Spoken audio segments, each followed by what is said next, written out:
Hello there, ladies and gentlemen, and welcome to another episode of Cookiecast. Today on Cookiecast, it's our wrestling podcast, Getting Over. I'm joined by Paul Williams, Stuart Woodmansey, and on the phone is Matthew Moore. We discuss the results for the last pay-per-view, see who won the belt, or the title, should I say, and then we preview the next pay-per-view. So here we go. This is Cookiecast Getting Over.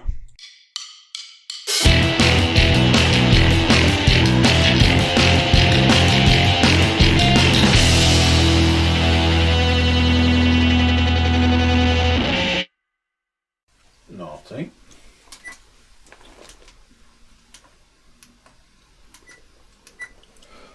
Matt, say something again for me. Oh, sorry, I didn't realise you wanted me to speak. Yeah. I apologise, but I was just checking for the levels. You can stop speaking again now.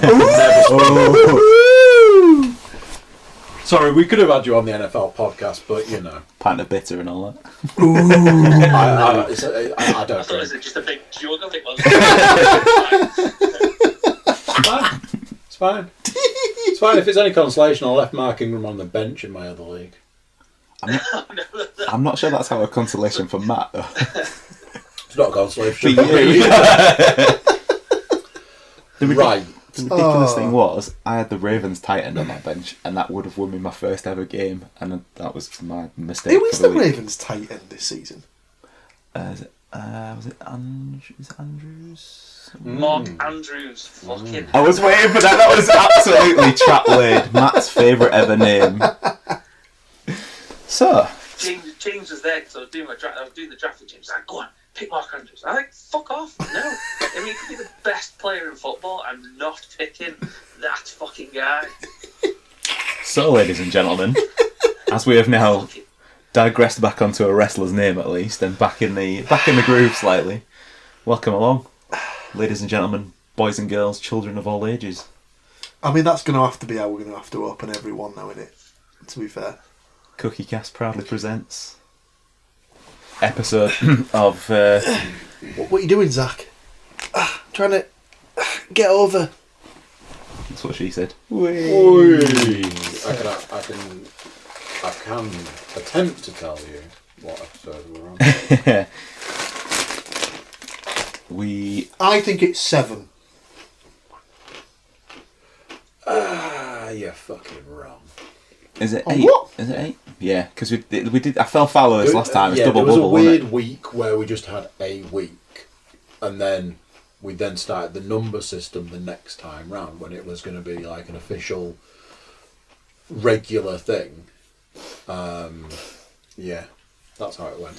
So we've got Slags. a bit of reviewing to do, / score intake / crowning of the first ever champion, the Cookiecast predictions champion from the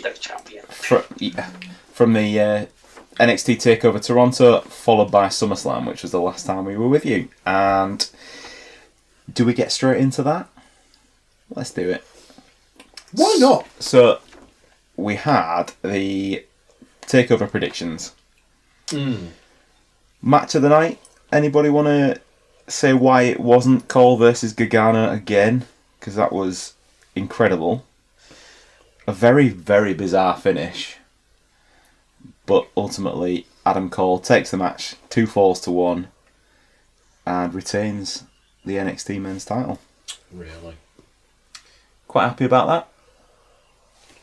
Match of the night. Shock. I was a little... The one thing I was a bit disappointed about... What are you going to say? Not about that match. Okay. The match I was disappointed in was the triple threat match, Dream, Strong and Dunn. It just felt a bit clunky in patches for me, and I had that down as nailed on as match of the night before it set off, and there was something about it that I just felt it was missing, so I just had to mention that. So it's a shame, but unfortunately, as we talked about my big prediction last time as the Undisputed Era's prophecy for gold being fulfilled in that one night, it didn't happen. And as such, that didn't really affect my prediction score, but we'll get to this. So he covered it up. So we'll go in reverse order for the takeover predictions. Andy at the bottom, unfortunately, this time for you with 2. Paul and Matt joint on 3. But as we decided that we were going to give a point for the stipulation in the third fall. Listen back, you're pulling a face, you can listen back, it's all on there. This sounds like me making up stuff in the league.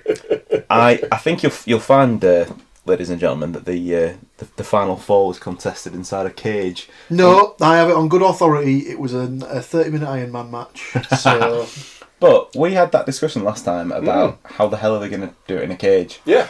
That shit came from nowhere. Wasn't just any old cage. It was like, surprise. No, the surprise is an hour before takeover, we're going to tell you on Facebook.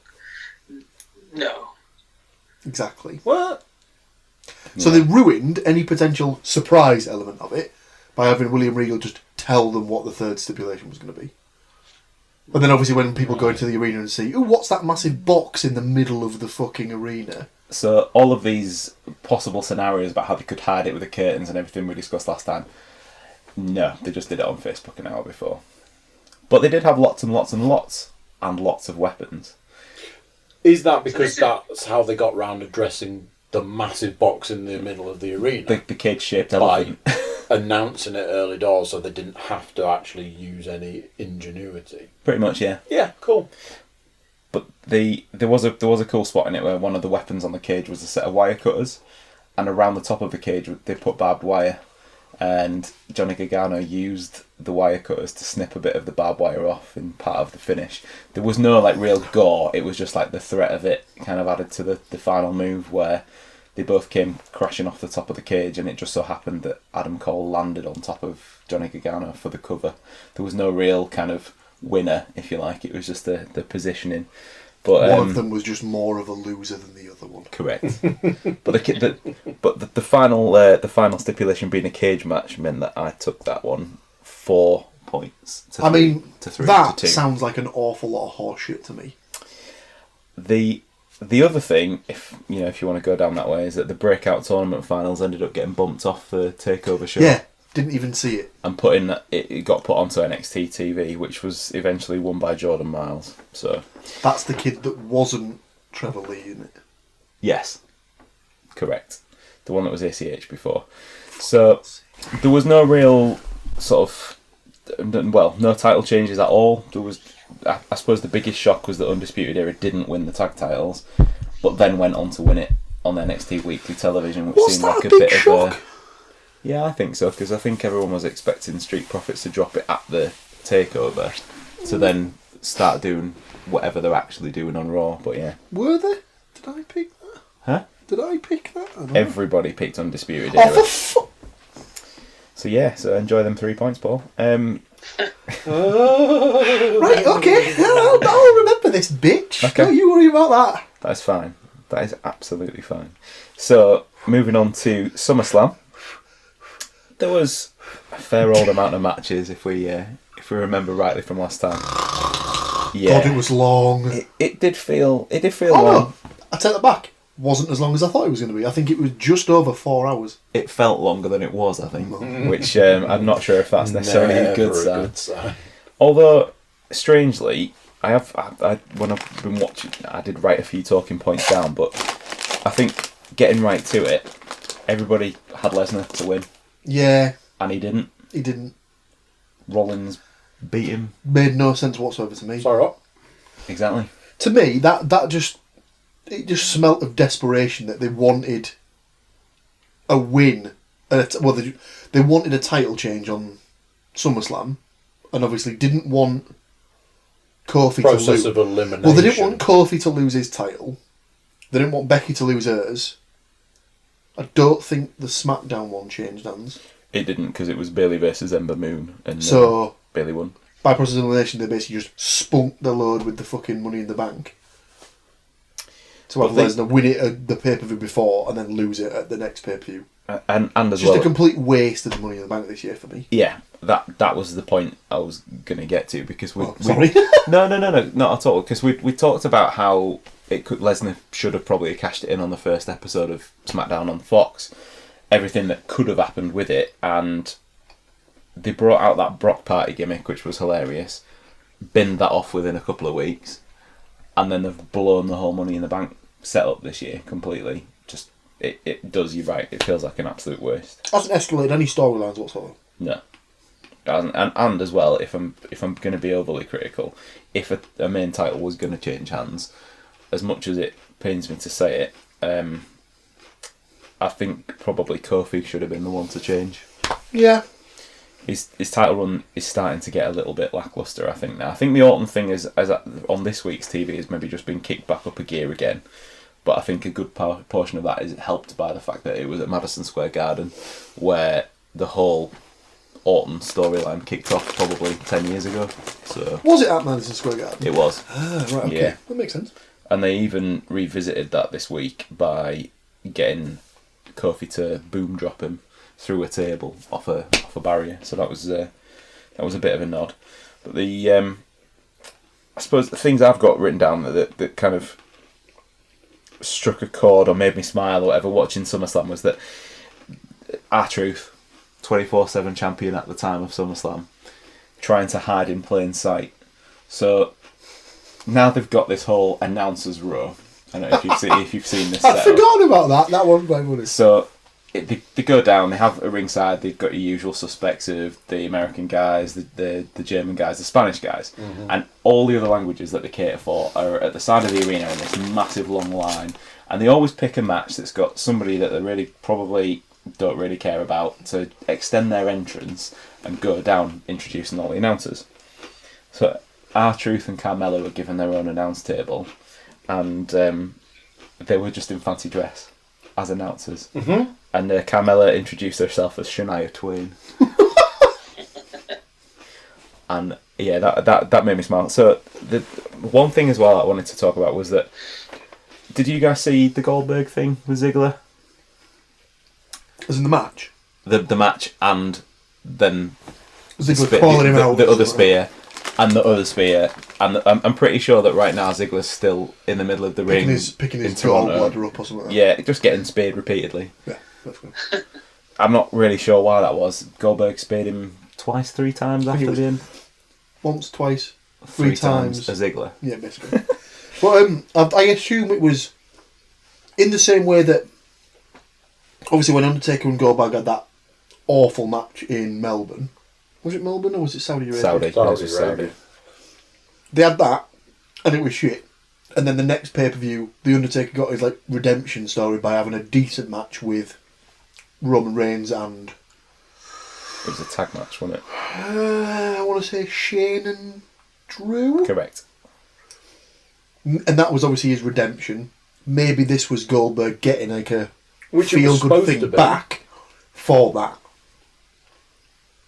Maybe. It made him look really good. I suppose that was the point, but ultimately it was still your standard Goldberg. And it 3 was... or 4 moves in a jackhammer match. Yet another, let's just pull down our pants and take a huge turd on anything decent that Dolph Ziggler's ever done. Saw a picture comparison the other day of what Goldberg looked like when he first came into it and what he looks like now, and they were highlighting that there's almost no change in the Grey beard apart, Yeah. as opposed to black yeah, beard. but physique wise, there's literally no change in what he looks like. I was saying that's pretty good going for a guy his age to still look in that condition. Yeah. There was a cool spot, and I think my favourite match of SummerSlam was the no surprise AJ Styles versus Ricochet match for the US title. If you haven't seen this, try and look it up.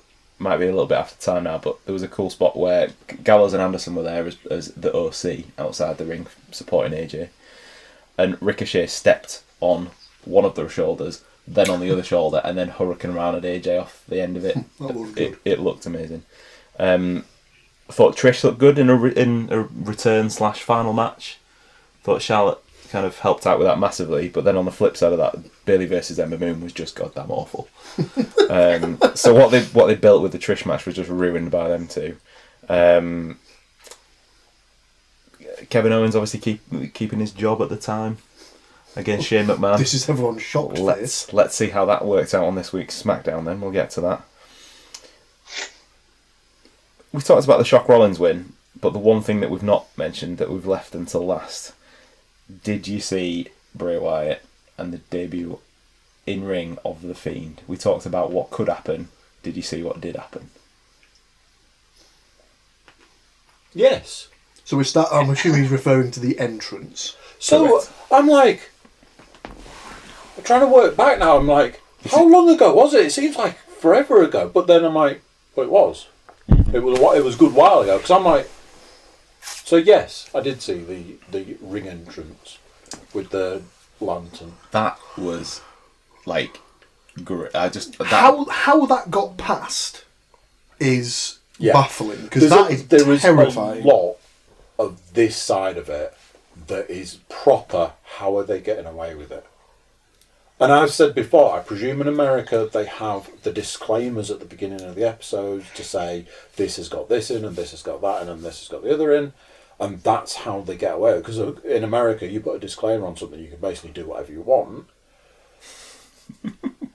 But elements of it are really creepy. Yeah, for those that haven't seen, where have you been? Essentially, the guy carried his own head to the ring with a lantern in his mouth. Yep. And then just popped it. This is the point where now, for me, like the boys, my boys know roughly what wrestling is. They know when it's on the telly. They'll say, "Oh, it's wrestling." They know that. I do not want them to see that, because that is just, yeah. But as an adult viewer, that certainly makes it much more interesting. Moving on to the scores that we got for the predictions on this one.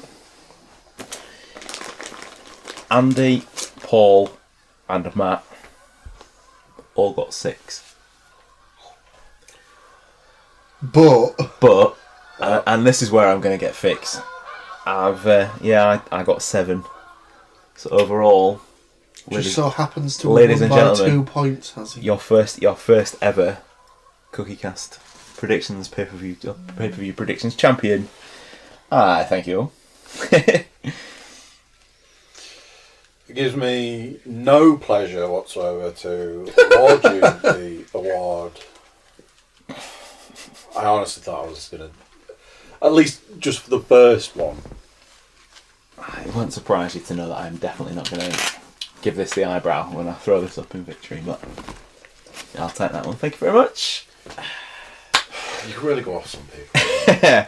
Well, I don't get a chance to be smug very often, so you know.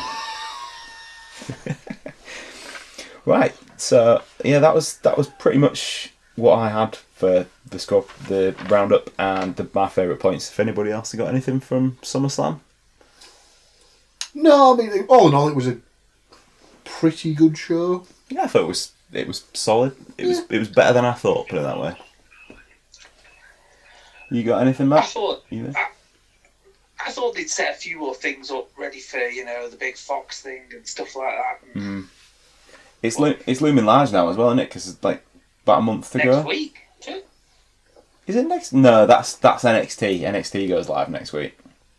Right, and then is it Fox the week after? It's not far off. I think it's just on the cusp of being in October. I think when it. Did they say like 2nd of October? Yeah. Because they want to. Does it feed into Sunday Night Football when they start getting start their matches, like the NFL games? I can't think. So, the 1st of October is a Tuesday. And it'll be they're going in on a Friday, aren't they? Because they're changing. So the 4th of October is the first Friday in October. So I'd imagine it's that. Well, they've got to do something big. I mean, this week, obviously, we've been in Madison Square Garden for Raw and SmackDown, and they've brought the big guns back for that. Because they've had Stone Cold on Monday Night Raw opening the show, and they've had Undertaker on SmackDown opening the show. Didn't see that. It was a bit of a strange one this week because obviously the crowd popped huge for Undertaker, and then he was interrupted. I was thinking they're going to set something up. Yeah. They've got to. Yeah. And it's been the whole Bray Wyatt's been lurking and attacking the legends. Nowhere to be seen. So instead, Undertaker gets interrupted by none other than Shane McMahon by any chance? Sami Zayn. Oh. A bit left field. Chuck. Oh, I did see that he tweeted something. Well, actually. one chokeslam later, and Sami was out. So Thanks for coming. Stone Cold on Raw was brought in to oversee the contract signing for the main event. What I assume will be the main event of Clash of Champions, which is Seth Rollins versus Braun Strowman. Oddly enough, it was a contract signing where the contract actually got signed. So, just a little bit more covered in beer than usual. But yeah, that was. I mean, that I thought was a good nostalgia boost. It wasn't overdone. They didn't take up the whole show with it, so why not? So the Stone Cold thing. I know before we press record, there was a small conversation. Obviously, now we've pressed record. He's coming back, isn't he? No. I think He is. Not to wrestle. He I is. think he will. Really? Genuinely, He is. yeah. So they've been building this for a long while. There was a run of things. He was interviewed where he said categorically he wasn't done wrestling. When did he say that? It was after the big Raw Reunion. 25, yeah. He was interviewed backstage after that, and the quote that was everywhere was, "I'm by no means done with wrestling." Right, but that doesn't necessarily mean I would in say ring. that's- I think the quote I'd seen was that he wasn't stepping away from the company. Yeah. It was how it was Yeah. dressed up. And then I don't think he's going to be wrestling anytime soon. Neither do I. I disagree. What? this week's Firefly Funhouse would also disagree. Because that was the other thing I was going to come to. Yeah. He was heavily mentioned and his sort of stuff was heavily featured in that. Have you seen the link, the direct link that he's talking about? No, not yet. So there was a clock Okay. that Bray Wyatt smashed to pieces, Right. displaying 316. So the whole thing okay, fair enough. The episode was Stranger Danger, and all the puppet creature things were just going on about Stranger Danger, and they were like, "What are you referring to?" It's like, "Oh, this Stranger's about." "Oh, what do you mean? What are you referring to?" "Are you referring to Stone Cold?" "Oh yeah, we're referring to that." And then they just started going on and on and on about Stone Cold being back. All this, and after a while, I was like, "You've mentioned this too many times for it to yeah, maybe. not be something." And he did this, like Bray Wyatt did this whole thing about Stone Cold coming back, but he's an old rattlesnake and he hasn't got anything left. All of this, and it was like, but then there's this thing about the clock. So the witch, Abby the Abby, Witch. started banging on about the clock being broken, and like Stu said, the time that was displayed was 3:16, but then he's hit it with a hammer to produce a different time, which was 11:19. And now it's like, what does that mean? 11:19. Yeah, so there's a whole so that would be Think the about- 19th of November in America. that would be around the time of Survivor Series, you would have thought. It's a Monday. The 19th is like the Oh, no. So that'd be Monday Night Raw. No, the 19th of November is a Tuesday, so it won't mean anything. There's more to this. I think this will develop. No, I mean, all of this stuff has all been leading to something. But I thought they were mentioning Stone Cold a lot. Yeah, To do with that. I agree. I think as well, the other side of it as well. Don't they visit Saudi Arabia in November? Oh, for fuck's sake. Seen as the Raw and SmackDown tapings in the UK were changed to accommodate, there is a strong chance, and this is why I think he looks jacked. Not only the fact as he's been mentioned on all that stuff, but that he's also now got a regular Monday night slot for like a straight up with Steve Austin on the USA network, the same network that carries Raw. Yep. So he's kind of been steadily, almost on the low burn, been like put back, like That's eased what back in.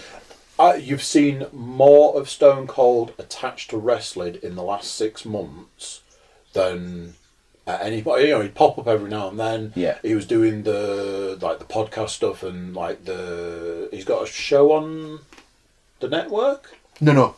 Or is it So he's- linked? So he's got this show called Straight Up Steve Austin that's on USA Network immediately after Raw is. But he had that like live few podcasts, but he's not done too many of them. I wouldn't be surprised if he's got something in the pipeline to go on the network with. It just But you have to feels. start finding more stuff to put on the network. Yeah. Because have you seen that they've announced that the 205 Live is done, and they're going to be absorbed into NXT with the Cruiserweight title going into NXT. Oh, really? That makes a lot of sense to me. I saw that. That's because of the move to live TV on a Wednesday, isn't it? Mm-hmm. Yeah. To kick off the Wednesday Night Wars. The Stone Cold thing, I honestly thought at the start and a few mentions early on, I thought it was him trying to sell his beer. To start with. On that note, get that in the UK if anyone's listening. Yes, if you're listening, El Segundo Brewing Company. I honestly thought it was that because there was he was just like when he did the show and he was like, oh, and it was my own beer, and then like did basically an advert for his beer and stuff. I honestly thought it was that, but he has been around far too much. And as I keep saying, he looks bigger now than he ever did when he was wrestling. He's massive. His biceps are like he's been. His arms are enormous. Yeah. Why would he look like that now compared to when he was full-time wrestling? Maybe the beer cans are heavy. Maybe. We've gone from doing 16-ounce curls to 22-ounce curls. Whilst we briefly touched on the Wednesday Night Wars as it's already been coined, I suppose we should briefly mention that in the time since the last podcast, we've had an AEW pay-per-view known as All Out. So you had All In, you had Double or Nothing, and they've decided we don't want to do this wrestling anymore. We're done. We're all out. Pretty sure that's it. Well, they had the first year in Chicago at the Sears Centre. They had All In, and then the following year they had All Out. So next year they're going to have Shake It All Out. It's going to be done. If they don't do that, they're missing a trick. But the main news to come out of it really was that I suppose Moxley was injured, so couldn't. Yeah, couldn't that was like this. He seemed legitimately, like, genuinely gutted about that. It's a return of the infection on his elbow. Infection? Yeah, on his elbow. They're really, really dangerous, them, aren't they? It's the same one that kept him out of WWE for such a long time. Yeah. And I didn't realise either until reading into that's essentially MRSA, isn't it? Yeah. So yeah, it's pretty bad. He was replaced on the show by the artist formerly known as Neville. Pack. In what was a fairly decent outing from the little bits I've seen. Yeah. Well, I mean, like, you've got two arguably the best wrestlers currently in the world there going against each other. So It was you'd okay. imagine it's going to be a good effort. But I've not seen anything to say that, or to kind of solidify Pac's position in the sense of he was supposed to be part of AEW, then he wasn't. Then he was brought in as a replacement for this match, and it's like, what's he going to do going forward? But interestingly, he won. What were you going to say, Matt? The only bit of conjecture that goes with that is the fact that it was like, obviously it was announced really quickly that obviously as soon as Moxley announced that he wasn't going to be part of it, Pac and Omega was like was announced pretty much straight away. Like, some people had said, "Oh, we saw that the Pac Omega match had been announced before." I was like, and then they were like, "What the fuck's happened to Moxley then?" Mm-hmm. And then they saw the post like, "Oh shit! Well, I should have seen that the opposite way around." But because it was so close together, like on their feeds on Twitter and like Facebook and stuff like that, they'd see it. They saw it in the wrong order. So there's like a lot of kind of things saying, was he going to run in either on this match or on the Jericho Hangman Page match? Yeah, maybe. So was he already booked? Yeah. But to then make a surprise appearance kind of thing. So then it was just like, oh well, you just slot in there nicely, and we'll have a really nice match by two of the best performers in the world. So. Yeah. I suppose by the mention in there as well, that brings us nicely onto the crowning of the first AEW World Champion and his absolutely ludicrous celebration. I've got some The real still. life one or the You what? the real life celebration where he loses said belt, or the kind of kayfabe filmed bit of bubbly. Well, I was going to say, I've got some delicious still water in my glass, but if we go down onto the floor, I believe there may be, a little bit of the bubbly. Like, that guy can literally get anything over. It's the age-old thing of, he could probably make reading the phone book entertaining. Well, I suppose he did that way That's back what when with the list. Yeah. Yeah, it's just, I mean, like, even his holds when he was in WCW. That's what I was saying. Oh, sorry, I thought you said the list. Oh, well, yeah, actually, no, I was thinking about the list of... And Matt's actually just... So you meant the list in the beginning. So he had the 1,004 Sorry. holds and then the list of Jericho. So, yeah, he can basically just get anything. And it's normally stuff that he just says off the cuff that just becomes his latest trade thing, his latest trademark. Have you listened to his podcast yet this week? No, No, the not yet. origins of making a catchphrase or something like that, or whatever it's called. It's really good. It sounds the title of it makes him sound like a real arsehole, which he's kind of getting towards at the moment. Shockingly, as much as I think he probably is one of the best ever, that guy just sniffs his own butt big time. Sniffs his own butt. Just has a pipe down to it. Oh, man.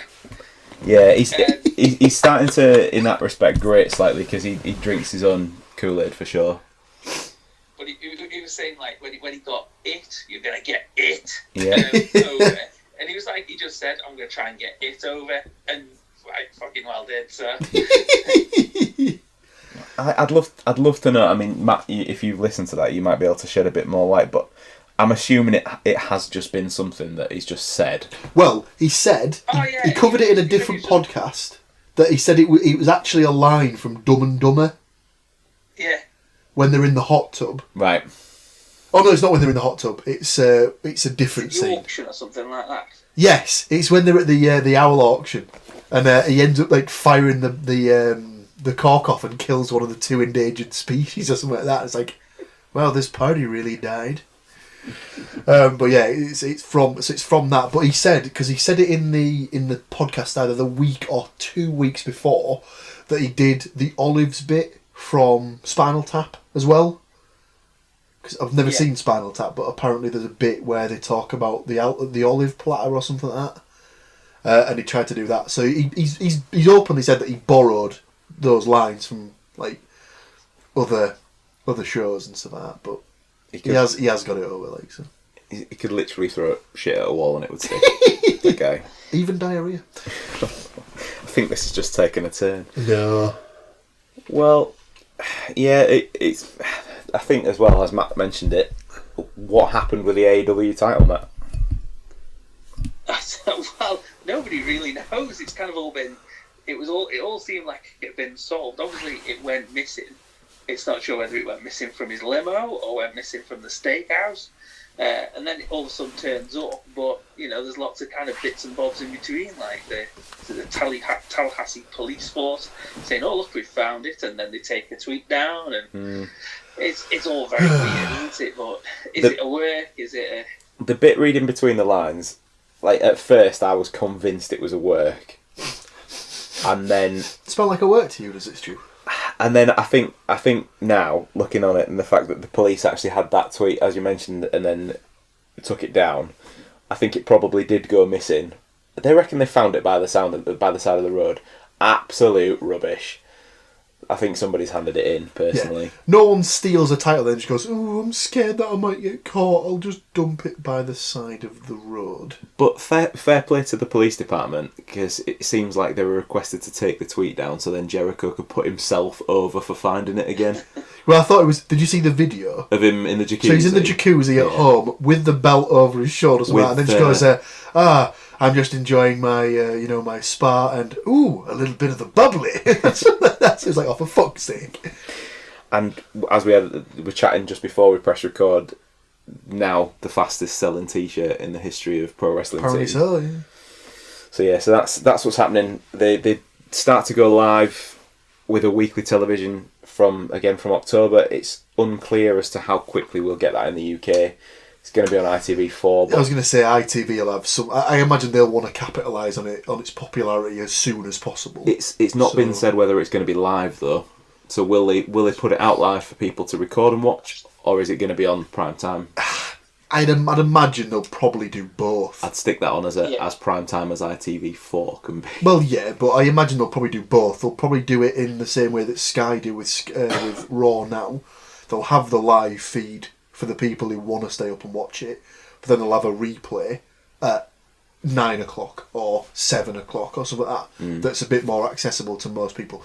But nowadays, because you can you get ITV Hub or Sky Go or Sky On Demand and stuff like that, you don't really need it to be live to be able to watch it anyway, do you? And they'll be able to. Yeah, you can't be a bit of Jimmy Havoc at prime time 7 o'clock at night. I hadn't even thought about that. Definitely going to be skipping through any of the matches that he's involved with. Why? I have no desire to watch that stuff. I just don't like it. It's toned down. I mean, it definitely is toned down. We used to see it, but it's a bit more slapsticky comedy kind of stuff than comedy as far as it goes. Because obviously, like we said, after we came away from Super Strong Style, I was like, I'm not watching another hardcore death match, whatever you want to call it again, because that was just too much. Yeah. But yeah, from what I've seen of it so far, it's a lot of the stuff because he's doing Major League Wrestling at the moment. Mm-hmm. Oh right, okay. And it's tame would be kind of polite. The stuff what they managed to pull by saying this is the triple threat match sponsored by Cracker Barrel, and then actually having Cracker Barrel. So they were breaking barrels over their head and jumping on them, and landing on them outside the ring, and but yeah, I think that was possibly the match that made Jim Cornette's head explode. Nice to see Jimmy Havoc picking up the win though. Yes. I was expecting Janela to win that match. Yeah, or is it Darby Allin? Yeah. As well, because obviously he's picked up a win against Cody, and I thought that they'd give him a good push. We had that. It was like a draw, wasn't it? It was like a really elongated time limit draw against Cody, wasn't it? Oh, was it? But yeah, it was. I'm pleased because any time a British wrestler does well over there, I'm happy about that. Is Darby Allin British? No, Jimmy Havoc, right? Picking up the win. So before the kind of the dirty little secret with Jimmy Havoc is he's actually a really good wrestler. That's yeah. Well, I was just going to say, when was the last time he actually had just a standard match? I mean, the kind of standard matches that I've ever seen him in has been basically tag matches with Haskins. Mm. That's been the closest thing to a normal non-Jim Cornette heart attack inducing match as you would call it. Well, before we get to the Wednesday Night Wars kicking off, we do have the small matter of Clash of Champions. Indeed we do. Emanating live from the Spectrum Centre in Charlotte, North Carolina, this coming Sunday. Woo! That too. Are the Panthers at home on Sunday? No. They played the Rams, didn't they? Is it? Oh, so they won't have a Panthers game to contend with. There we go. So that's fine. Although there will be some football kicking off, won't they? There'll be around that. There'll be some football happening at the time, so they've now got the added competition for ratings. Oh yeah, big time. I don't know I can't remember what the late game is from Sunday. Well, listen to the NFL podcast. The list is out to find out. So we've got a whole host of matches, and one we were expecting the King of the Ring finals to appear on this card, but that has subsequently been bumped from the pay-per-view. I would hazard a guess that's probably because it's boiled down to everybody's favourite moron, Baron Corbin, versus Chad Gable in the final. It's a bit of a strange one. I'm not entirely sure that it was supposed to work out that way, but it is what it is with injuries and what have you. It was like that thing where you're like, oh yes, the King of the Ring's back, brilliant, something that I really, really enjoyed. Oh, you fucked it all up and it's ruined it. Just let's put it back in the box again. Just But it's like that small toy from your childhood that you have really fond memories of looking back and playing with, and they bring out a new version of it, but it's just not as good as the old one. And then have somebody stomp on it just for good measure by putting Baron Corbin in the final. I think it will be perfect when King Corbin, by the end of the year, is not only the king, but is the Universal Champion. On SmackDown this week, because Elias has been knocked out from injury, he had made it to the semi-finals. It was supposed to be Elias versus Chad Gable for a spot in the final. Because of this ankle injury that's kept him out, and I'm not entirely sure how serious this is, whether it's legit or not. I've seen some reports that say just ankle injury, and I've seen some that say broken ankle. So I'll be interested to see where that goes. Shane McMahon and his favourite decided to interject into the tournament himself. Of course it is. That's what he does. He forced Kevin Owens to be the special guest referee in that match and said, if you do your job correctly, you won't get this £100,000 fine that has been looming over him in their storyline that's been ongoing. Gable tapped out Shane McMahon to the ankle lock, and Shane McMahon fired Kevin Owens, so that's still continuing. But the reason I'm mentioning this now is because if you've listened to the other podcasts, you'll know how we all feel about Shane McMahon and his involvement in kind of the higher echelons of the card. Personally, I'm glad we're just going to see less of him. But this is what I'm saying. The McMahons are not going to be all over everything you see on this programme anymore. I would rather see Shane McMahon versus as Baron Corbin, the best in the world and king. King Shane would have been quite funny.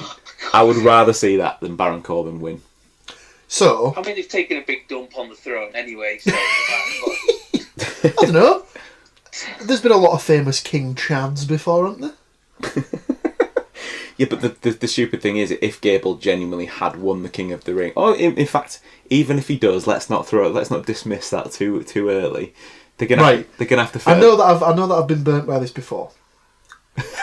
Wait, but there is absolutely no chance that Chad Gable wins the King of the Ring tournament. And with the world famous caveat now of if he does, they're gonna have to fit a booster seat. Oh, that's mean. Oh, that's mean, Stuart. Well, I'm not. You wouldn't say that to his face. He'd absolutely fucking nail you. I'd have to kneel down to do it. Oh, shots fired again. Anyway, moving back to the Clash of Champions card, let's get to it. We have got a stacked card on the basis that, as the name suggests, every single match, apart from one, is a title match. So let's just get stuck straight in. The first match on the card, pre-show, will be... You're very presumptuous. Cruiserweight. Yeah, No. it's almost like Matt's done this before. But I'll give you an extra point, Matt, if you can tell me who the current Cruiserweight champion is. This is how relevant this is currently. Although I think NXT, as Matt mentioned it before, I think NXT absorbing the Cruiserweight title will make it more relevant. Is it Brad Gulak? Ooh, you got one of the names right. It was Drew Gulak. So You're thinking of Brad Guzan. It's his brother who subs in for him when he's in. So we've got Drew Gulak defending the title in a triple threat match between Humberto Carrillo or Carrillo. Who? Yeah, no idea. And Lince Dorado. Well, I know that one. One Who the fuck is Humberto Carrillo? 1/3 of the Lucha House Party, Mr. Dorado. So I think we'll get straight down to it. We don't really need to talk about it. Where are we going? Is he retaining? Is he dropping? Andy, go. Retain. So we've got Gulak for Andy. Matthew. Yeah, retain. Yeah. Brad's going to come in and... Do him a solid. I'm just basically Googling Brad Gulak now, just hoping that it's an actual real guy. Clean sweep for Mr. Gulak? Yeah, there we go. So Paul has nodded in affirmation. Gulak's keeping the title. Let's move on to... I don't mean to sound like I'm negative about it all. I kind of feel like I am. But let's move on to the second most pointless title in the entire show. The women's tag titles. Ooh. Mean. I don't think it is mean on the basis that since the last time we were on, the return of Sasha Banks has happened. Yeah, that was a bit of a surprise one. Well, Good, but I'm going to get to the most surprising part of it was she did address why she left, and she has said that she was in a match at WrestleMania defending titles that meant absolutely nothing to her. So way to build that. cheers, Sash. I thought that was absolutely terrible. But still, we've got a match between the current champions now, Alexa Bliss and Nikki Cross, versus the very funkily named, if you like, Fire and Desire, Mandy Rose and Sonya Deville. Any thoughts on this one? I will take that as a no. I'm gonna go out on a limb and say that again, that's probably going to be a title that's not going to change just yet. Although I think that Sonya and Deville are probably Sonya and Deville. That was me messing that one around. Cruella. Mandy Rose and Sonya Deville are probably a more complete package as a team, so we'll end up getting it at some point. But I think Alexa Bliss is too much of a bigger name on her own that they'll keep the titles with her to make it relevant. On that point that you just made, I agree with the Deville and Rose are a more complete team. However, this will be the culmination of their splitting up and the start of a program where they face each other. Mandy Rose versus Deville. Correct. Too early for that, but I'll put you down for Bliss and Cross then. Correct, but they've been teasing it for the best part of a year. So why would they keep it going more? When no one's buying into it as it is anyway. I'm going to agree with what you've said, but I'm also going to throw back at you.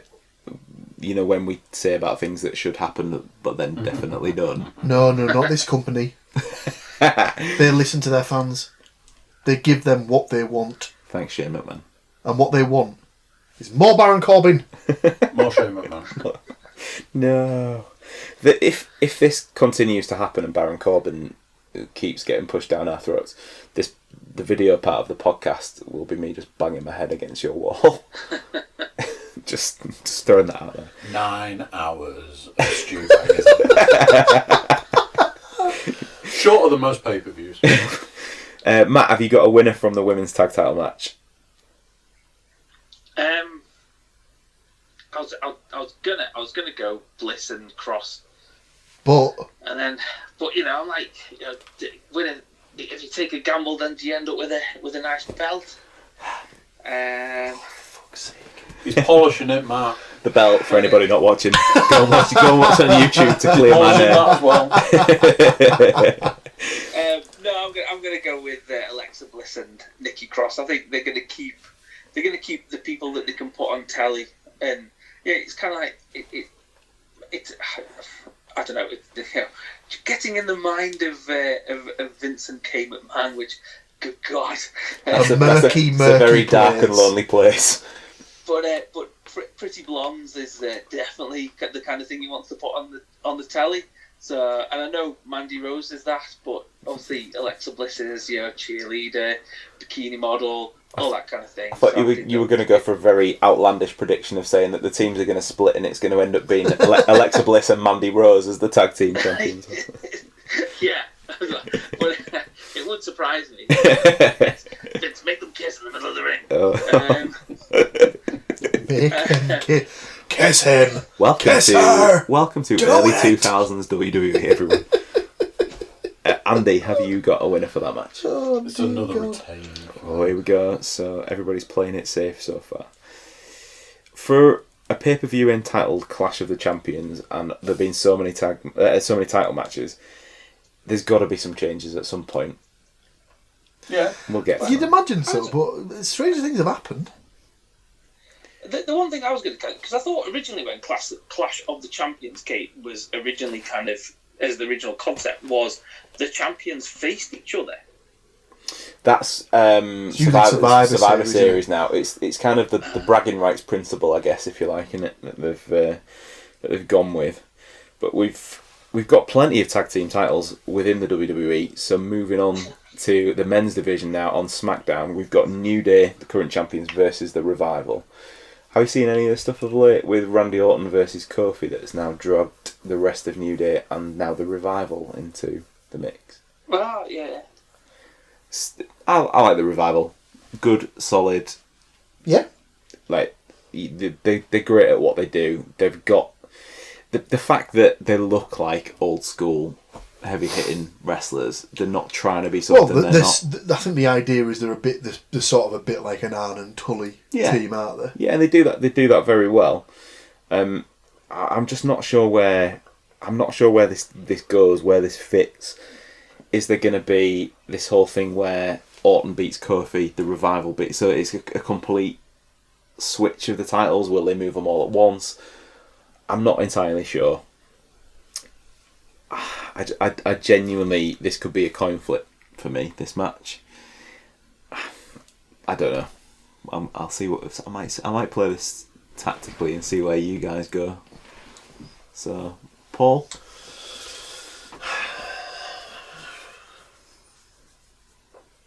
For starters, there's absolutely no way this isn't on anything other than the pre-show. You reckon? Big time. Okay.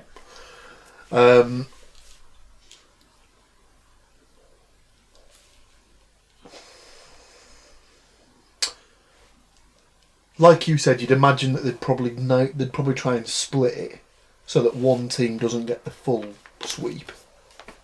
Are the New Day still the tag champions? Yes, yeah, New Day going in to defend. Oh, it is for the belts as well? It is for the belts as well. And Revival on Raw? Yes, that's the other thing. They've recently lost the Raw tag team titles, I guess. But now that they're Randy Orton's running buddies, they're using the wild card rule, I guess. That is the biggest load of horseshit in wrestling at the minute. The fucking wild card. That's got to go when they move to. You'd fucking hope so. Stick me down for the Revival, but not via pin or submission. So you're going for a revival? DQ. You're just going for the point will be based on the results. So yeah, we'll put you down for that. So I reckon the Revival will win, but won't win the titles, if that makes sense. Okay, Andy. Have I ever mentioned how much the New Day do my maybe just once or twice. Have I ever mentioned it? Do you know what? Because if not, About 2 years ago, I'd have agreed with that. I thought they'd run their course, and then they've had this knack of being able to reinvent themselves in slight ways. And I still maintain that when that team breaks up, if they don't make Big E the biggest heel in the company, they've missed a massive trick there. At this point now, I think they've gone too long. I don't think they'll ever break up. Oh, they drive me up the freaking wall. Who's not a fan of hip shaking and pancakes? Send me down for the Revival. Okay. Matt? New Day. I think they're going to possibly use them to be the big kind of attraction on the first SmackDown. Introduce the show kind of a la WrestleMania 31. Okay. I'm been swayed now. I'm going to split that decision down the middle. I'm going to go New Day as well. I see you've gone Revival. No DQ, no count out. You're having them to win the belt. You're having them to win the title. I think, based on the aforementioned reasons, that's probably a decision he'd like to make with both head and heart. Moving on to yet another set of tag titles. This one's a little bit more interesting though. The Raw tag team titles. The current champions Seth Rollins and Braun Strowman are facing each other later in the same night. So I saw the clip of the contract signing and the whole we've got them in this match but then they're in their own match, and I didn't really get a feel for where it was going. It was obviously going somewhere, but I wasn't really sure where. So I was very confused by the end of it. This, for me, falls very much under the bracket of, right, what can we do this month where we can use the phrase, first time ever?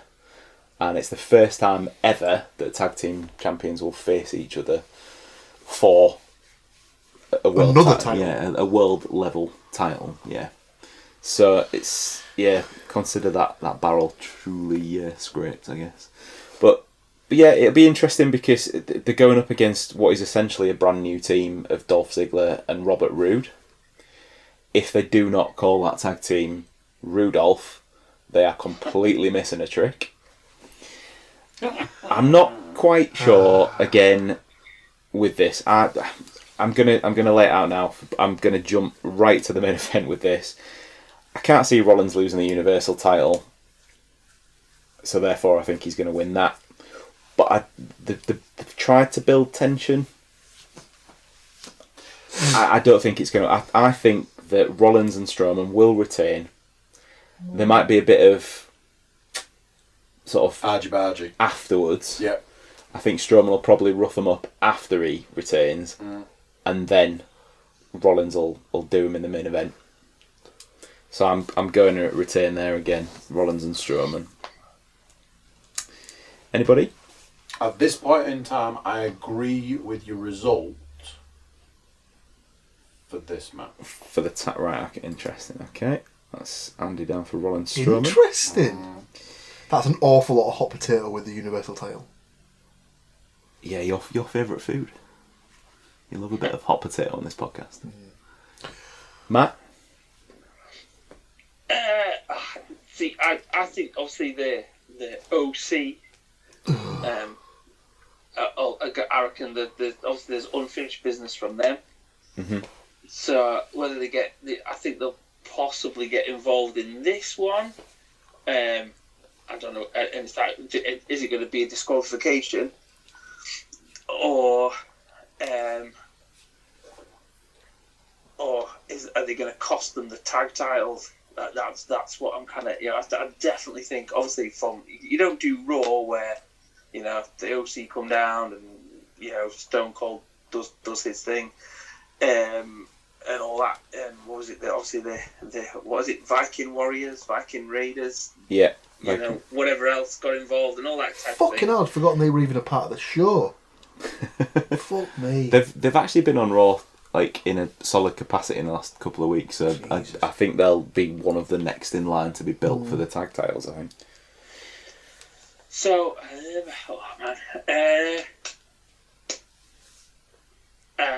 Ziggler and Rude to win. Okay, put Matt down for interference for Rudolph. The OC. That to me makes a lot of sense.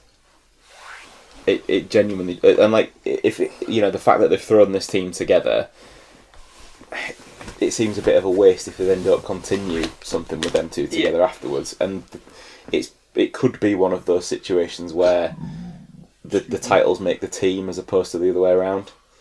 So I guess we'll see. Obviously, you can start another kind of thing with the OC going, well, do you like your titles? Because we kind of got those for you. Yeah. Type of thing. Yeah, exactly.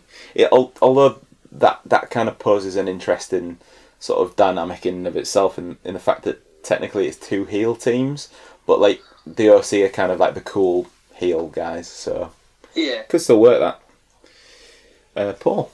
I also am going for the title change in this match. Rudolph. Mainly because of your...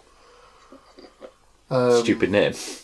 Well, that as well. But it was you said it's Night of Champions, there must be some changes and stuff like that. Okay. I reckon it's like an easy sort of free... It's almost like a free hit for them to sort of have this one as the sort of the customary title change. Mm-hmm. Plus, you could argue that as a storyline sort of like building for like going forward, you could have it that this sort of creates the tension for the main title match later on, because like Strowman could get annoyed that Rollins has done something that's cost them the tag titles, and then that they play off that for the main event. I mean, the worrying thing I'm thinking is for the main event is the fact that they did this with Strowman when Reigns was the champion last year. Strowman was getting massive babyface reactions, was obviously quite clearly a babyface, and they just, without any sort of prior warning, just switched him heel. Big showed him. Yeah, with absolutely no warning. And then within about 6 weeks, after Reigns had his cancer, like, stuff, boom, switched him straight back again. There was no explanation for it. That's how they refer to it in hospitals as well. Your cancer stuff. It's a recognised medical term. All right, then his cancer scare. You've got that cancer stuff. So you've got the cancer stuff. Okay. Or... Apologies. His cancer scare. It wasn't a scare. He genuinely had it. Yeah, but he's had the treatment and he's now in remission. For you to treat your cancer stuff. That one's just going to stick around for a bit in it. I'm not going to live that one down, am I? Right, well, I don't know, but I think it's probably massively underrated. It is massively underrated. So I'm worried that they're going down the same route again, that they're just going to, like, even though Strowman's getting these, like, positive reactions, they're just going to shit on themselves and just switch him heel for no reason whatsoever. Well, they've got form, put it that way. Exactly. We've got, after this on the card, which again, I think this has the potential to be match of the night if it's given time. But I seem to remember saying this about the AJ Styles match last time around. So, a bit of a kind of bolt from the blue in terms of a new challenger for the US title, but they've dropped Cedric Alexander into the mix. He got a pinfall victory on Raw this week over the champion, which is what's earned him the title match in the story building up. But it does seem like it's come from nowhere. The point for the quality of the match, I think, will be that, one, it's AJ Styles, and two, Cedric Alexander is somebody they've slept on, I think, for a little while. He's not the biggest guy, perfect size for Styles to work with, though. So I think it's rather than it being AJ's time to shine, because people genuinely know how good he is, this could be more of a coming out party for Cedric. So I don't think the title's changing hands, though. And I'm after my reasoning earlier on about somewhere it's got to change, I'm getting a bit conscious now that I've not yet picked a title change. So I am going for AJ. I will say as well, actually, on that point, if anybody that's watched Raw this week, when AJ came out and tried to cut a promo against Stone Cold, that's not going to work well, is it? That's not exactly AJ playing to his strengths, is it? Oh dear. Stone Cold. Did he? Yeah, was it him? He stunner. Yeah. Not only did Stone Cold verbally rip him a new one, not only did he hit him with the stunner, but the crowd at Madison Square Garden nailed him with a soccer mom chant because of his haircut as well, which was hilarious. So I did quite enjoy that. Right, okay, so AJ Styles, Cedric Alexander, Mr. Williams. He's taking some debate over this one. How long has AJ had it now? In terms of defences, he's probably had it 2 or 3. So Ricochet won it at Money in the Bank? Going back to that, yes, I believe so. Could be wrong, but then lost it on Raw. On Raw the next night, or maybe a week after that. After the whole AJ pep talk from the rest of the OC. Yeah.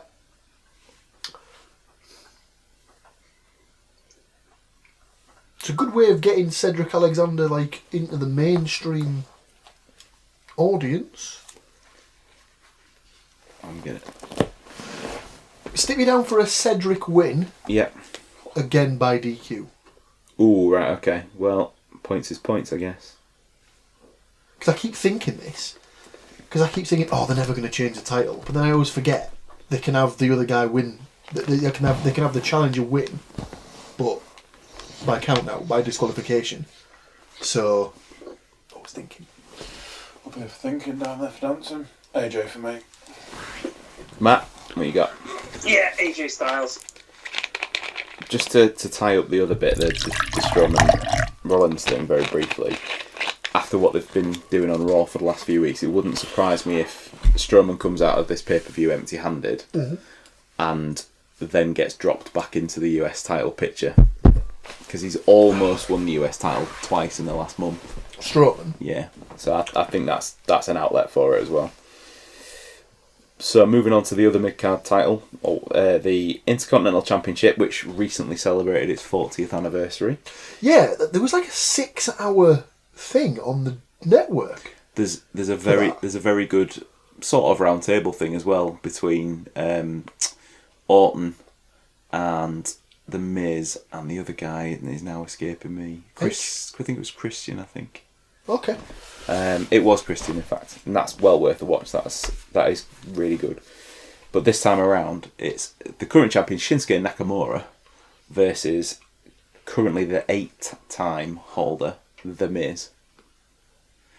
If Miz wins this match, he'll tie Jericho's all-time record of holding it 9 times. What's Jericho just done? Oh, wait a minute. Shitting on their doorstep. Oh, there we go. So put me down for The Miz. There we go. Paul's on that one. Right. Matt? I was even before I'd kind of thought of anything else, but I thought The Miz. I'm thinking a lot of my picks are based on the fact that this is the last pay-per-view before they go to Fox. They want good American-looking lads holding the titles. You racist, man. You racist. You're racist, man. You're racist. And so obviously Mike will Michael do a good job. Okay. So yeah, The Miz. Andy? Miz for me. Miz for me. I am picking Nakamura. I still haven't got that title change in there yet. It's coming. Oh, it's coming. You've only got like one more match. There's 3 more to go. It might not be a popular decision, but you'll see. Yeah, I think that Sami Zayn has been put with Nakamura to be his mouthpiece. It's only just happened in the last 2 or 3 weeks on SmackDown. Another guy was on Raw. Whilst he What could, the fuck? I know, and as well, he's still been introduced on SmackDown Live with the Raw titles This underneath. is fucking bullshit. It's all coming to an end because there's the draft coming up as well. Oh yeah, on I the saw about horizon. that. Yeah. So I think that'll squash this Wild rumour. horse shit. With the only non-title match on the card is Roman Reigns versus the man that now has both of his names back again, Eric Rowan. He's not just Rowan anymore. He's back to being Eric Rowan. Keep Does track of that one at anyone home. fucking care? About the names or the match or both? Just a bit of both, really. Both. Might be in the minority then. I'm looking forward to the match. Why, if it's Clash of Champions, is it a non-champion match? Because it's a very personal vendetta. It's a storyline that they've tried to play out on SmackDown. It's had a few hiccups within the build, but that has brought out more people, as in Buddy Murphy, who... Ever heard of Buddy Murphy before? Yeah. Right. So That apparently was a total happy accident. yeah, and that's really shone a spotlight. He would normally be at the bottom of the card, wrestling guys for nothing. This guy's had matches against Daniel Bryan. He's had matches against Roman Reigns, and it's really done him a favour. So that was all come about because they've had this thing where Reigns was walking backstage towards an interview. The first clue in this should be that they're not, when they go to a backstage interview, the person they're interviewing is always there already. They had this camera set up to have him walk down the corridor, and it just so happened that loads of like rigging and boxes and stuff fell on him. He was alright. It was like billed as a near miss. The following week, he almost got hit by a car. Someone ran into him in the car. And then the week after, the CCTV footage or the footage of the incident come out, and Buddy Murphy happened to be in the corridor. So Reigns went and basically accused him. So they had a bit of a set too. But he said it wasn't him all along, it was Eric Rowan. So then they had this whole thing where Daniel Bryan, who at the time was with Rowan, was like, why are you saying it was us? It's nothing to do with us. So they had that. So that's where we got them 2 matches from. It's then since come out. They've reverted back to the original storyline. It was Eric Rowan. They have footage of him doing it. The match now between Reigns and Rowan has also been made into a no disqualification match. That to me stinks. Of something weird is going to happen at the end. There's going to be some other turnaround. What do you guys think? Surely the whole point of this from the start is to get Reigns Bryan as the end point. Yeah. Is Daniel Bryan not cleared or something at the minute? I don't think there's any problem with him at the moment. They're just giving him some time, like, to heal. Well, not to heal and stuff like that, but just to sort of like get himself ready. I don't know. I don't know what the word is I'm looking for. I think it's been more to build Rowan I think you can count on one hand the amount of words that he's spoken in any of his characters that he's played up to now. Yeah, but then that promo that he cut the other day was like, oh, right, yeah, that's why you don't spend much mic time. But wow, we flubbed some lines big time. I was like, oh, dear, mate. I go back to saying nothing. But, I think they've done it just to build him up to be a more prominent character. And I agree entirely with what you said, that the end point for this is Roman Reigns versus Daniel Bryan. But are they at this point, it feels like they had that in mind as an idea for that's the match they wanted at SummerSlam. Yeah. SummerSlam came and went, no match. Mm-hmm. Now, is it almost a case of we can't just waste that we can't just waste that on a B grade or C grade pay-per-view. So is it a case of, right, let's see if we can get it to Survivor Series, or is it even a case of, can we stretch this out all the way till Mania? No. I know we're going to sound like we're flogging a dead horse a little bit, but why not the Fox episode, the first one? Yeah, maybe, yeah. Could happen. On the basis of what we've discussed, I'm going to pick Rowan to win. Mainly because it's been picked as an ODQ stipulation, absolutely. Yeah. I agree with that completely. I think that Daniel Bryan will do something correct to get inserted, well, not inserted into the match, but interjected into the match, and he'll cause the distraction that'll, allow Rowan to, or he'll just come in and smash him in the face. It doesn't need to be a distraction. It's no DQ match. It'll just be weapons. Basically. Anyone disagreeing with that? Yep, I'm going to go Roman Reigns. On the basis that he is the poster boy? Yes. They'll put him through, whatever they want to do, and he'll still come out the other end. And yeah, yawn. Roman Reigns. Similar reasons? Yeah. Feel good story in that? Yeah. Because of the cancer stuff. Yeah. Because of the cancer stuff. Cancer stuff. Casual. It's massively underrated. Casual cancer. His massively underrated casual cancer. If you had a T-shirt, it'd say massively underrated on it. What do you mean? If I had, have you got a T-shirt with that on already? I should do, really, shouldn't I? I'm doing step your game up, man. If you genuinely wore a T-shirt with massively underrated on, though, people would be like, "Look at the ego on him." And they'd be quite right. We've got 4 matches left, gents. And Stu still hasn't picked a title change. 4 matches left. Well, this is where that's about to change. Oh, poor old Bayley. The SmackDown Women's title match, and to borrow a quote, there is absolutely no way that Bayley is winning this match. Oh, what, against the hometown girl? Correct. And I read something the other day that said that Bayley's title run to this point has been, and I quote, wildly underwhelming. Shots fired! Yeah. Although, is this not technically heel versus heel? Yes. Which never draws money. Because who do you root for? Well, the fact that Charlotte's got a shot at becoming 10-time champion. And the fact that they don't like beating her. Ever. And it's in her hometown. Yeah. Yeah, and well, to be fair, WWE don't have a great track record with letting people win in their hometown. No. But that's generally if that person is a good guy. Mm-hmm. Charlotte's not that bracket, so I can see it. I can just not see anything other than a Charlotte win. I agree. But they've literally just turned Bayley heel. Yep. You don't really want an angle where people can get sympathy for her. And if she loses the title, she becomes the sympathetic end of that match. Yeah. That's a valid point. She's just turned heel on Becky. Forgot her name there.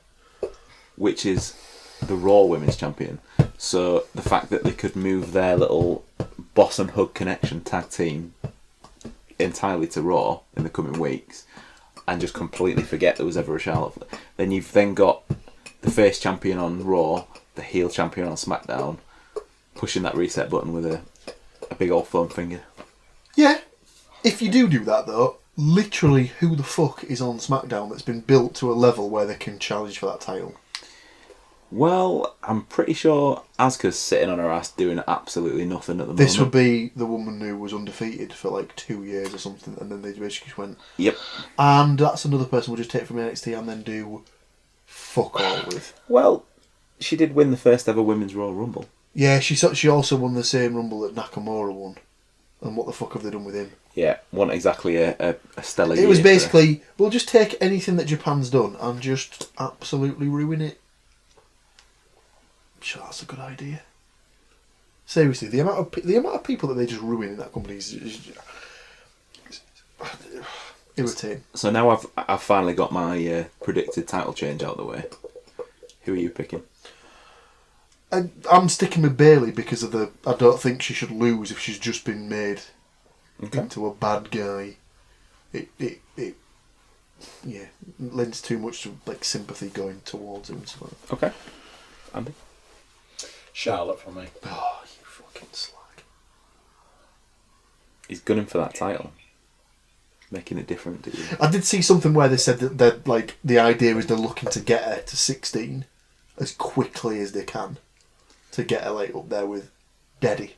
Well, going back a little bit, they already spaffed loads of them on the Sasha Banks feud, didn't they? Because there was about about a 4-month period where it was like went back and forth about 6 times. It's like they were both at like 1-1, if you like. Well, Charlotte had never lost on a pay-per-view, and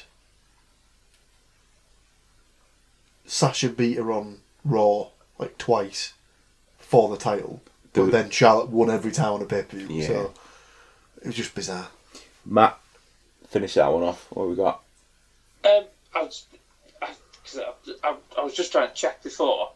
Is it Becky and Sasha Banks for the Raw Women's title? It is indeed. It is indeed. Alright, so she's not going to come and get involved in this. Charlotte. Okay, you're in the minority, Paul. How times change going from there is absolutely no way Bayley will win to being the only person that's predicting a Bayley win. Alright. I've been burnt once before. I'm making that mistake again. The irony, if Charlotte does win, is that I've used your phrase. Alright, as Matt mentioned it, let's move on. Need a belt for that. As Matt mentioned it, let's move on to the Raw Women's title match. Becky Lynch, Sasha Banks, the newly heel Sasha Banks with her blue hair. What are we going with? I like Sasha as a heel. Her character sort of like lends itself to being a total bitch and stuff like that. Like, she did some of the best work in NXT as a heel, so I like the fact that she's gone with the turn and stuff like that. I don't know if they just... For me, it seems like they're keeping Becky as the champion until Ronda's ready to come back in and get her win back. Mm-hmm. So stick me down for Becky. Oh. Matt, what are you thinking?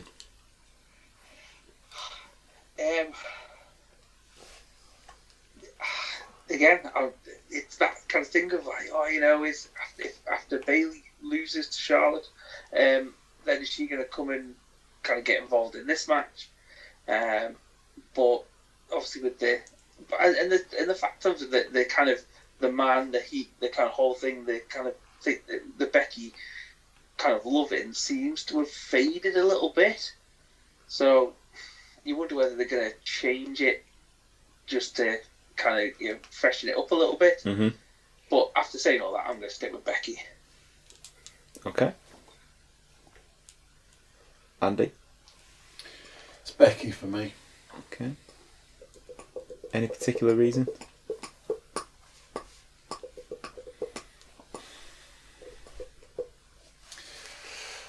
No. I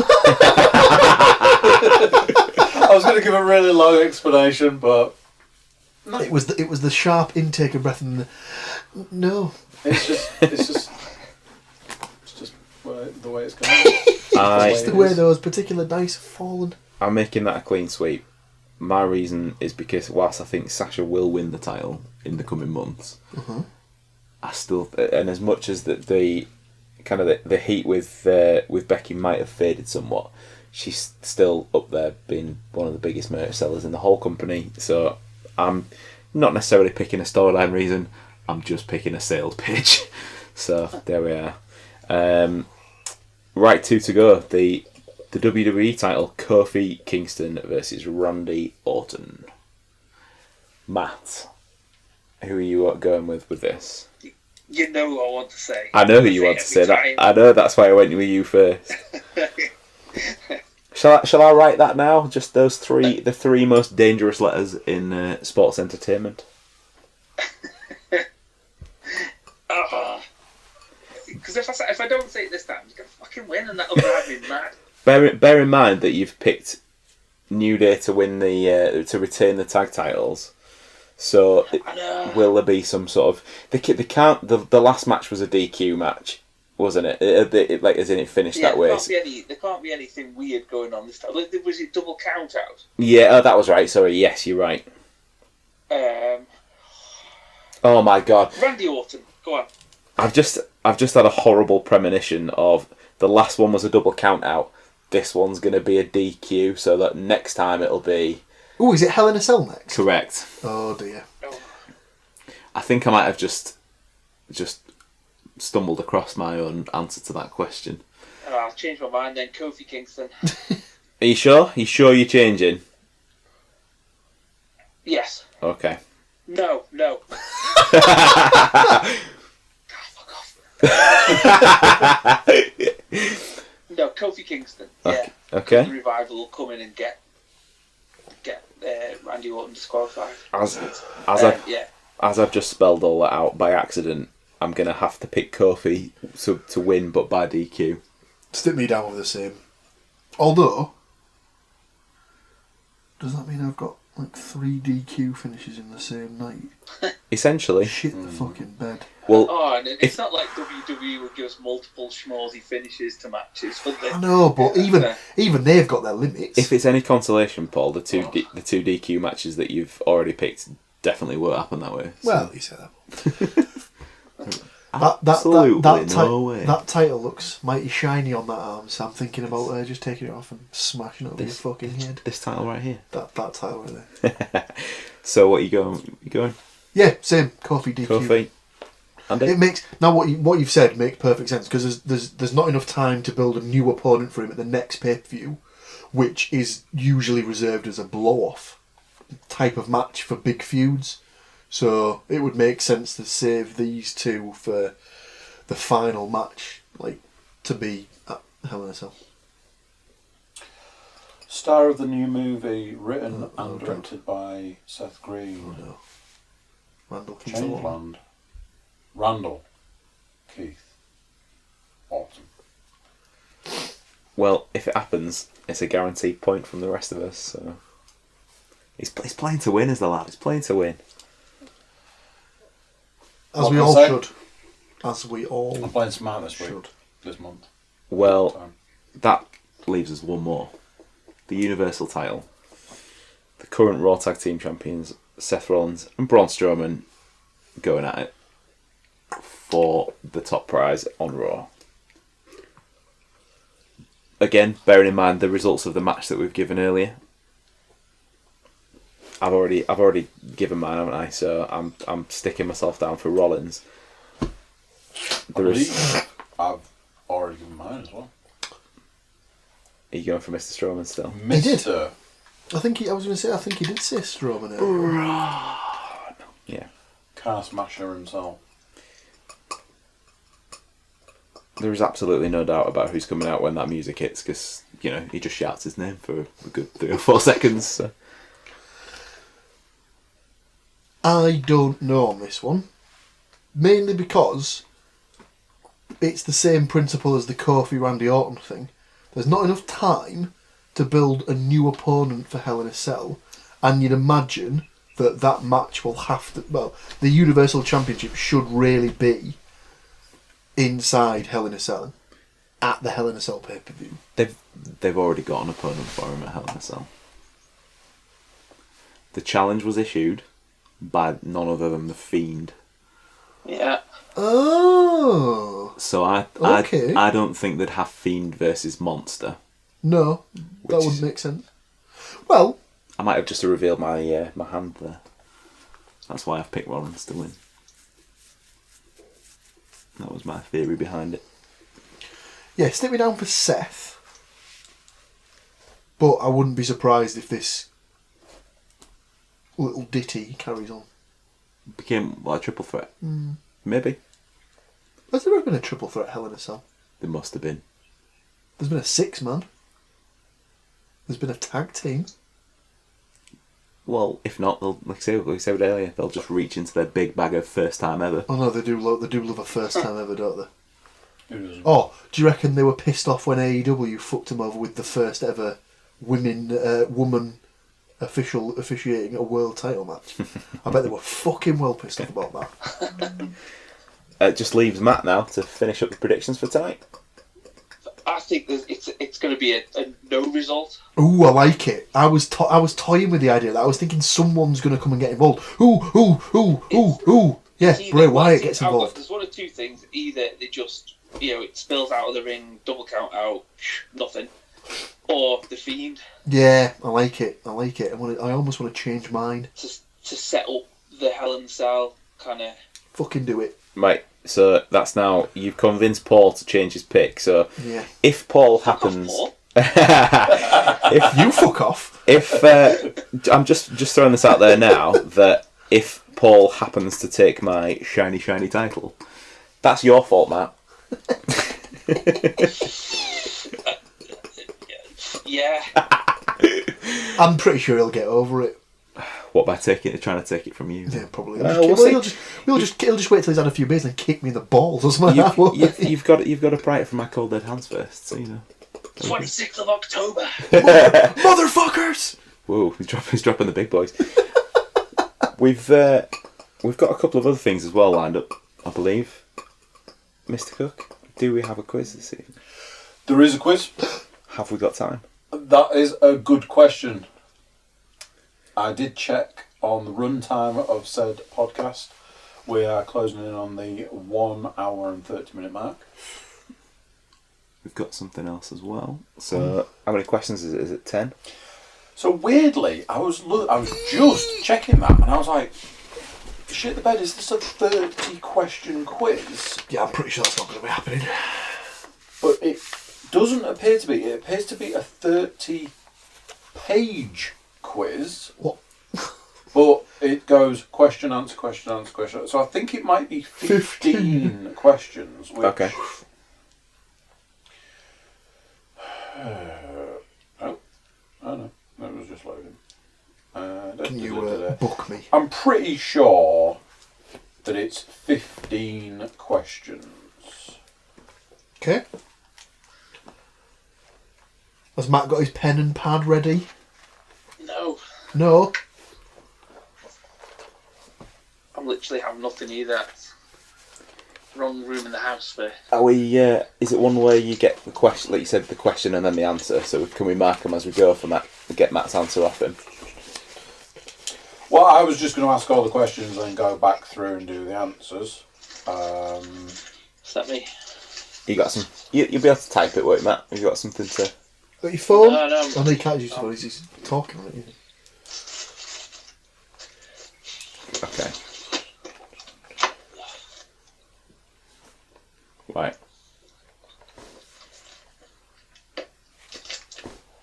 Right. Okay. So. What I will say is that this quiz was actually intended for last time we met. SummerSlam based quiz. So it's a SummerSlam quiz. Okay. The other thing I will say is that I hadn't realised, which is my fault. I don't want any of you lot to feel that you need to take any blame for this at all. Oh no. Definitely my fault. Okay. Hadn't realised that this was from WWE.com. So that might mean that some of you might have seen or done this quiz. Probably not. I've not. Okay, good. No. 15 questions. It is SummerSlam based. I'll try and rattle through them. Cool. It does look... It is multiple choice from the first two questions, so I'm going to go out on a limb and say it's multiple choice. Play along at home. Try and beat whoever wins. Usual rules apply. Let's get cracking. Question number 1. Where did the inaugural SummerSlam take place in 1988? Was it A, MSG? Was it B, the Staples Center, LA? Was it C, Ocean Center, Daytona Beach, Florida? Or was it D, Arizona Veterans Memorial Coliseum?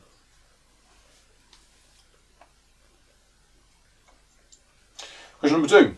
Which superstar defeated The Rock at SummerSlam 2002 to become the new WWE Undisputed Champion? Was it A, Brock Lesnar, B, Shawn Michaels, C, Test, or D, Triple H?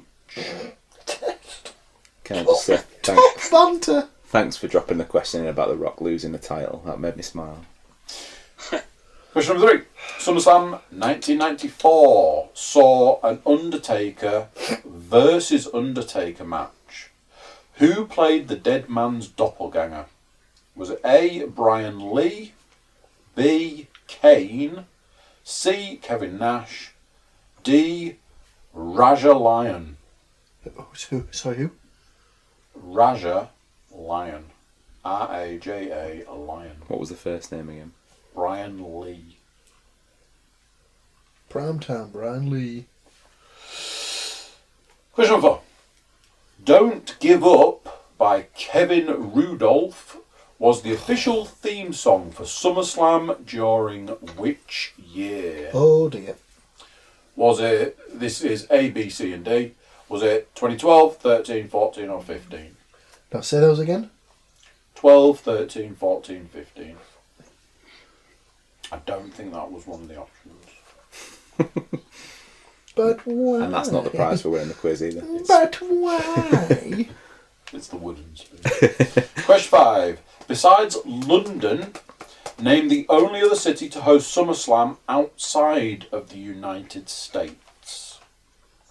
Was it A, Glasgow, Scotland, B, Sydney, Australia, C, Toronto, Canada, or D, Dublin, Ireland? The warmest of all the SummerSlam venues. Question number 6. True or false? Triple H has competed at SummerSlam the most times with a total of 13 matches. A, true, B, false.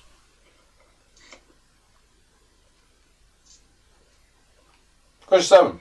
The first WWE title change to take place at SummerSlam occurred in 1997 when Bret Hart defeated which superstar? Was it A, Randy Macho Man Savage, B, The Undertaker, Stone Cold Steve Austin, or D, Owen Hart? Loving the air quotes. They're there, I've got to do it. Question number 8. When Seth Rollins faced John Cena at SummerSlam 2015, they competed for the WWE Championship and which other title? Was it A, the Intercontinental? Was it B, the United States? C, World Heavyweight? D, none of the above? Question number 9. At the inaugural SummerSlam, Miss Elizabeth removed this article of clothing to distract the referee. Was it A, her hat? B, her shoes? C, her skirt? D, her sunglasses? Question 10. At SummerSlam 2004, which superstar became the youngest World Heavyweight Champion ever at the age of 24? Dude, that's so unfair. Like, Stu was there. Was it A, Batista? B, Batista. Brock Lesnar? Was it C, Edge, or D, Randall Keith Orton? Damn it, I thought you were going to throw a test in there again. You knows it. Question 11. Alundra Blaze Yeah. retained her WWE Women's Championship at SummerSlam 1994 against this woman. Ugh. A, the Fabulous Moolah. B, Wendy Richter. C. Luna Vachon. Vachon. Yeah. D. Bull Nakano. Oh, fucking hell. Oh, that's a 50-50 one. That. Isn't it? Big time bastard. Question 12. Former UFC Women's Champion Ronda Rousey and the 4 horsewomen of MMA looked on from ringside at which year's SummerSlam? Again, this is A, B, C, D. Was it 11, 12, 13 or 14?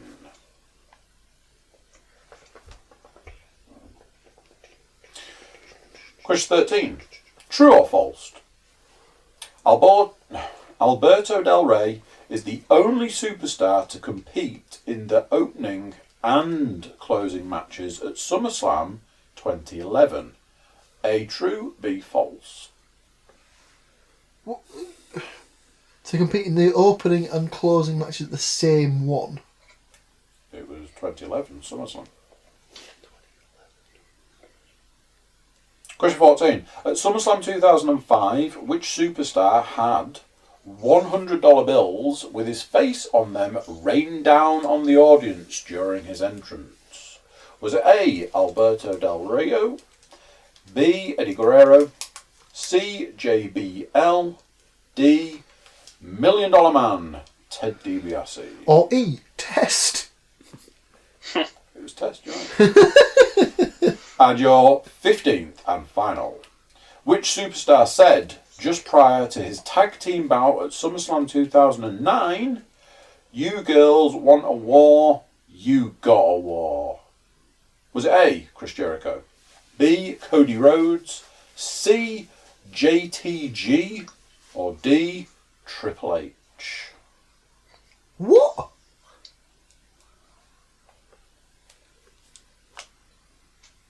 What? Which year was it, did you say? 2009. What was the actual question? Which superstar said, just prior to his tag team bout at SummerSlam 2009, "You girls want a war, you got a war"? Was it Jericho, Rhodes, JTG, or Triple H? Jesus Christ. Is everybody good for answers? Just about. Yeah. I've got answers. Yeah, I think we're about to find out. Just to different questions.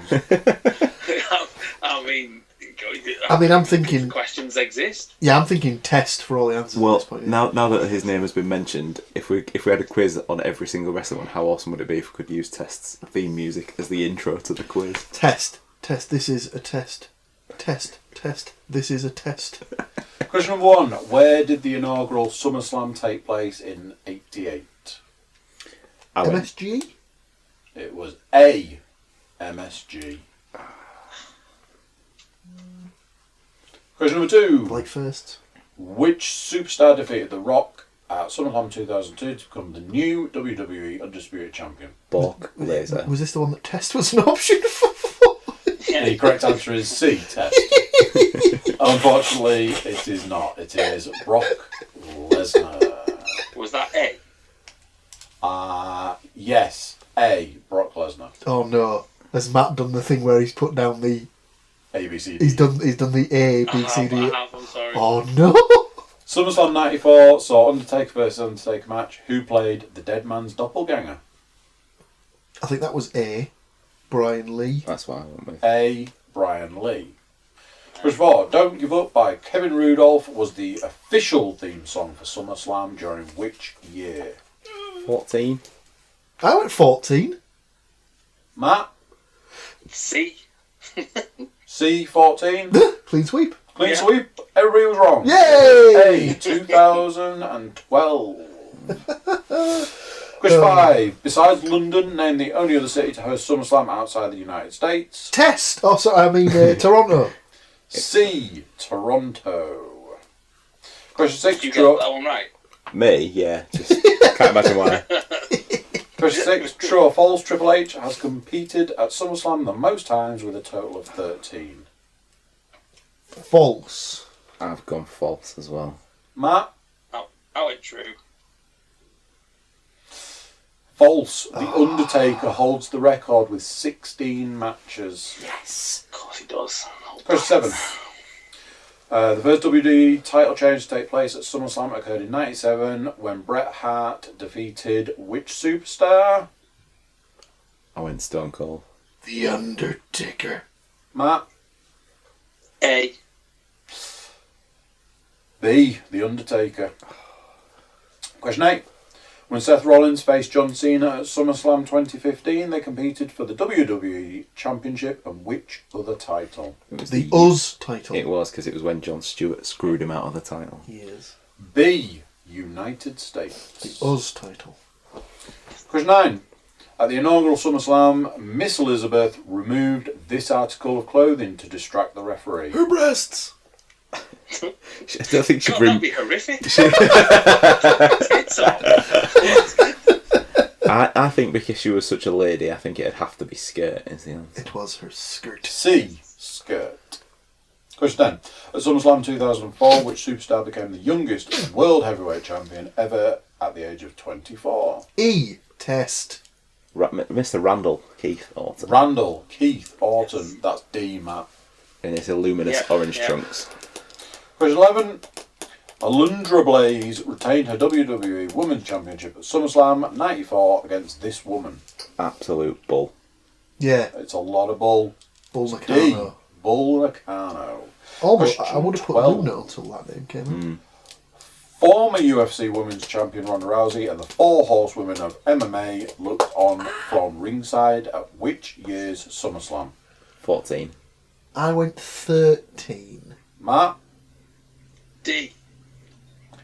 D. 14. Oh, no. Question 13. True or false? Alberto Del Rio is the only superstar to compete in the opening and closing matches at SummerSlam 2011. True. I believe he cashed in the Money in the Bank briefcase. Matt? I went false. It's true.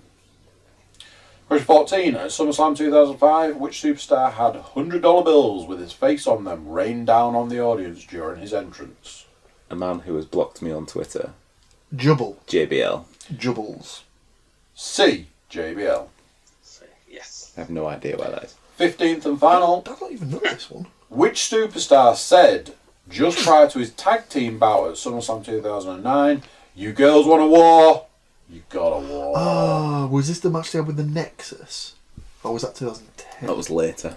I think that was much later, I think. Cody Rhodes. I went Jericho. Matt? C. Nobody Was it Triple H? got it right. It was Triple H. So out of a possible 15, 7.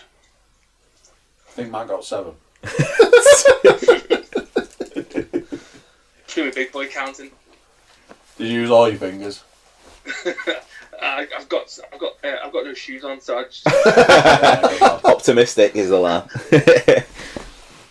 What did you get, Paul? I got 12. Oh, you mother. I got 11. Oh, Stu! I thought I might have had that one then. I honestly thought there was a couple. Well, there was 2 questions about an event I went to, so I had a bit of a head start there, but you would have known them anyway. Well, I am autistic in that regard. Stato. Autistic superstars. But unfortunately, Paul, you still don't get the shiny belt because this is a predictions championship. Motherfucker. Are we going to have a second belt for... A mid-card title on the podcast. Yeah. Sounds good to me. We've got one more thing, very, very quickly. If you are listening along, thank you very much for doing so. And we've actually got prizes. I know. We've got prizes. Available prizes to actually win. To actually And win. actually to send out. So, if, as we mentioned earlier on in the podcast, it has recently been the 40th anniversary of the Intercontinental title. You don't win this. You don't. Well, this isn't the Intercontinental title. Sorry. Um, This thing that looks incredibly like the Intercontinental title. we have up for grabs 2 things for the first 2 people that tweet to @CookieCastPod with the correct answer. If you can tell us who the first ever Intercontinental title was, Intercontinental champion was. First up, we have this, which is a Triple H Thy Kingdom Come DVD. It's completely brand new. It's all wrapped in plastic and yours for the keeps if you can be the first person to answer that. It is also a very good DVD. It's a very good DVD. And second, we have a collector's tin with about 7 packs worth of cards in for the Slam Attacks Universe new card collection. So the first 2 people that can tweet at CookieCastPod with the correct answer for who is the first or who was the first ever Intercontinental Champion, tweet in and you can win some prizes. We have real stuff to send out and give away. Prizes. Yeah. As a reward, we left that till the end, so thanks for listening all the way through as well. Any other business, gents? I don't think so. Nothing from me, Matt. People need to go and watch the hype video for David Starr against Voltaire at Alexandra Palace this Sunday for the Progress World Championship. It's fucking awesome. And go on, David Starr. We'll be able to talk about the results of the big Progress show at the next pod. Yes. Yes. Right. Thanks, everyone. Fantastic. Cheers, guys. Thank you very much. Thank you all for joining. Thanks for dialing in. Thanks for travelling. Happy wrestling watching. Goodbye. Thank you, bye. Weird. Keeping the title. Keeping the title. So is it going to come home with him? That is the question. So there you go. What do you think of that? Another one in the bag. Another wrestling podcast done. Well done to Stu for winning the title, I guess. It was supposed to be mine. Next time, I've definitely made smart moves this time, I think. For the competition, don't forget to tweet us with the answers to the questions. First 2 people get the prizes. So yeah, there we go. Another podcast done, another wrestling podcast done, another wrestling pay-per-view to look forward to. I'm going to say goodbye, but first I'm going to tell YouTube watchers to subscribe and like and comment and all that good stuff. Click for notifications. Everybody jump over to thecookiecast.com and check us out on our social media feeds, our email functions, things like that. And yeah, don't forget to enter the competition. Until then, I'm saying bye, and I'll see you then. Bye!